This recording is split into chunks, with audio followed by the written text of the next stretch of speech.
Pakistan has been the cradle of Buddhist art and culture and the second holy land of Buddhism for well over 1,000 years. The religious faith has marked the most significant epoch in the history of cultural and social evolution in the subcontinent. Indeed, it has been one of the greatest spiritual experiences the world has ever seen, and which has left behind one of the finest manifestations in the domain of art and culture. Gandhara, literally meaning the land of fragrance, was the ancient name of the tract of country situated on the west bank of Indus River, which comprises the Peshawar Valley and the modern Swat, Buner and Bajor. However, in broader context, Texla on the eastern side of River Indus and Bamiyan in the eastern Afghanistan are also included in the Gandhara region. It was a country with rich, well-watered valleys, clear-cut hills and pleasant climate. Situated on the borderland between subcontinent and Western Asia, Gandhara belonged as much and as little to the one as to the other. The advent and development of Buddhism owes a great deal to the ancient land of Pakistan.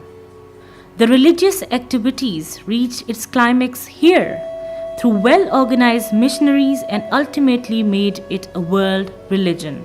This region became one of the most important holy lands of Buddhism, and a great number of Chinese pilgrims felt a religious obligation to visit the centers of piety here. Gautama Buddha was the son of Sadodana, a ruler of Magadha in southern Bihar, was born in 623 BC. Queen Mahamaya, wife of the king, once dreamt that the Bodhisattva, having assumed the form of a noble wild elephant, descended from the Tushita heaven, approached her from the north side, took a white lotus in his silver-colored trunk, and having moved thrice around her couch, entered her womb. Next day, she related the strange dream to her royal husband, who called the sage Asita to explain the meaning of the dream. He told to the royal couple that the queen had conceived a son who will become either a universal monarch or a Buddha. The Mahamaya, having carried the Bodhisattva for 10 months in her womb, wished to visit her parents' home. While on way to her destination, she desired to take rest in a player park of sal trees called the Lumbini Grove. Having reached the foot of a noble sal tree, she took hold of one of its branches and was delivered of her child. While standing, Indra and Brahma appeared in the scene to receive the Bodhisattva. When he grew into a young man, he was married to a beautiful girl named Yasudra. However, he preferred solitude and thoughtfulness and paid little attention towards the luxury and entertainments of the palace. At the age of 29, he decided to leave home in quest of truth. He awoke the groom and the swift-footed Chandaka and said, "Bring quickly the horse Kantaka. I desire to depart hence today to reach deathlessness." In the darkness of night, he rode away towards the forest, where he discarded his royal rubies and ornaments, cut his long hair and became an ascetic. Prince Siddhartha, during his early wanderings, practiced rigid austerities and resorted to various kinds of self-tortures of or 6 years, and was reduced to a skeleton. Yet real knowledge he was seeking eluded him. Ultimately, he realized that physical torture was not the way to achieve the enlightenment. He then decided to partake food grains and drank a bowl of milk. Then at Budgya, under a pipal tree, he took up the supreme, immovable cross-legged posture with his limbs massed together like the coils of a sleeping serpent, saying, "I will not rise from this position on the ground till I achieve the completion of my task." At the moment of the 4th watch, when the dawn came up and all that moves or moves not was stilled, the great seer reached the state which is known of alteration, the state of omniscience. When he knew this truth, the earth swayed like a woman drunken with wine. The quarters shone bright with crowds and mighty drums resounded in the sky. Then for 7 days, free from discomfort of body, he sat looking into his own mind, his eyes never winking. He had thus discovered enlightenment, raising him from the status of Bodhisattva to that of a Buddha. Seeing that the world was lost in false views and vain efforts, and that its passions were gross. Seeing too that the law of salvation was exceedingly subtle, he set his mind on remaining immobile. Then the two chiefs of the heavenly dwellings, learning that the Buddha's mind had taken the decision to preach tranquility, they approached him. O sage, having yourself crossed beyond the ocean of existence, rescue the world which is drowning in suffering. Bestow your excellence on others also. The sage pondered on that speech. The decision grew strong in him for the liberation of the world. He then set out to preach the doctrines of his philosophy, and in the deer park of Sarnath delivered his first sermon, which was termed in Buddhist terminology the setting in motion, the wheel of the Dharma.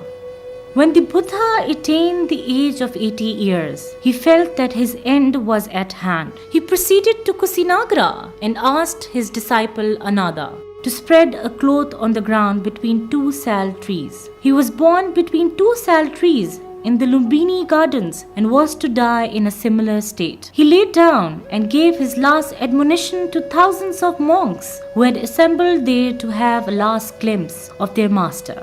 He uttered his last words. Now monks, I have nothing more to tell you, but that all that is compassed is liable to decay. Strive after salvation energetically. Originally, stupa used to be a simple tupulus or burial mound used to enshrine the ashes of the dead bodies. The earliest mound forms that can properly be termed stupas, those at Sanchi, Bharhat, and Dhamarajaka, are hemispherical masses of earth raised on a base and faced with brick or stone. The structure is surrounded by a processional path, the whole being enclosed by a stone railing and topped by a hermica. Though in its development, the stupa often became elaborate and complex. In its purest form, the plan consisted of a circle within a square. The stupa became an object of veneration since the time of Ashoka, who encouraged the building of stupas. In order to promote Buddhism, Ashoka decided to erect a large number of monuments commemorating the glory of the Buddha. According to the traditions, he erected 84,000 stupas in all major cities and places of pilgrimage of his empire and enshrined relics of the Buddha in those stupas. The motive of Alexander's invasion of Asia was to take revenge the Ecumenians of Persia who invaded Macedonia and rest of Greece during the times of Alexander's father Philip. Alexander invaded Persia and defeated the Achaemenians' king Darius at the Battle of Gaugamela in 331 BC. After conquering Persia, Alexander marched through the area comprising present-day Pakistan. At that time, it was part of the Persian Empire. When Alexander crossed River Indus at Hind, the king of Texela was present there to welcome him. Alexander stayed at Texela to prepare for final battle with King Porus of Sialkot. In a decisive combat at the bank of River Jhelum, King Porus was defeated. However, the Greek occupation lasted only for about 20 years, when sometimes in 312 BC, the Mauryan king Chandragupta took over its possession from the weakling Greek satraps through the socio-cultural pattern of the Greeks penetrated in the local society to a great extent. However, it was during the long reign of the grandson of Chandragupta, the celebrated Ashoka, 272 to 237 BC, that Gandhara became the veritable center of Buddhism. When the king was converted to the faith and became its ardent and enthusiastic patron, during his long reign, he built numerous stupas and monasteries throughout Gandhara, in Shahbazgarhi, Mansehra, and Texela. while at Shahbazgarhi and Mansehra are located his famous rock edicts. After the death of Ashoka in 237 BC, the West again gradually asserted itself, and in the 2nd century BC, Greek dynasties took the place of Indian. Then came early in the 1st century BC the victorious Sakas or Scythians, to be followed after yet another century by the Parthians and Kushans. And even then the tale of foreign conquest was not ended. For in the 3rd century AD, Gandhara again reverted to Persia, now under Sassanid sovereigns, and was again reconquered by the Kidara Kushans in the 4th. Finally, the death blow to its prosperity was given by the Ephelites or White Huns, who swept over the country about AD 465, carrying fire and sword wherever they went, and destroying the Buddhist monasteries. Throughout this long period of foreign domination, which lasted for well over 1,000 years, Buddhism prospered in Gandhara as a dominant religion. A large number of Buddhist sanctuaries were founded under royal patronage. The first city of Texela, called the Bir Mound, stands on a small plateau near the western end of the valley. It was this city which Ashoka ruled as a viceroy, and later on as Mauryan emperor, organizing from here what is now regarded as the greatest missionary work ever recorded in world history. It was also this city that saw Alexander's visitation in 326 BC. Archaeological excavations could uncover only part of a city, revealing that it was of an irregular shape, measuring about 600 meters from east to west and 1 kilometer from north to south. The excavations have also revealed that the city was destroyed and rebuilt thrice. The first city witnessed the Ecumenian occupation, while in the 4th century it was remodeled under Ambi-Omphis, king of Texela, on the occasion of visitation of Alexander the Great. About 2 kilometers east of Bir Mound is situated the majestic Dhamarajaka Stupa and Monastery. Originally erected by the Emperor Ashoka, there were more than a dozen such great establishments, which represented some of the best specimens of Gandharan art and architecture. The Dhamarajaka Stupa, the earliest and the biggest erection of its kind on the soil of Pakistan. Traditionally, it contained the celebrated relics of the Buddha. On plan, it is circular with its drum, resting on a raised terrace, approached by 4 flights of steps provided at each cardinal point. The raised terrace and the open passage around the main body of the stupa served as the procession path for circumambulation. The excavations at the Dhamarajaka Stupa yielded a number of interesting as well as important objects. Among these, the most remarkable was a reliquary discovered from the side rooms, which contained a silver scroll with the Kharoshthi inscription, recording that the associated relics were those of the Buddha himself. Sirkap, the second city of Texela, was founded by the Bactrian Greeks on the usual rectangular grid pattern in the 2nd century BC. It was fortified by a massive 21 feet wide perimeter wall of stone with bastions at regular intervals, and an acropolis on a flat-topped hill. The plan of the city evidently shows the services of some Hellenistic town planner were requisitioned for the layout of the city. Excavations have revealed the remains of some of the most spectacular buildings, both religious as well as secular, including the marketplace, houses of the commoners, the royal palace, the shrine of the double-headed eagles, apsidal temple, etc. All along the main street, a regular row of shops run on its either side, while at its back were arranged blocks of residential houses. On the western side, overlooking the main street, was the spacious royal palace, having private hall of audience, court of guards, the hall of public audience, the residential quarters, etc. In the women's quarters was a small court having a small stupa, evidently a private chapel. The great apsidal temple, located on the east of the main street, stands in a spacious courtyard with 2 raised platforms. The rich and resourceful residents of this well-planned city led a life of opulence and luxury. This is evident from the wealth of material, including the gold jewelry and silver, were uncovered during the excavations.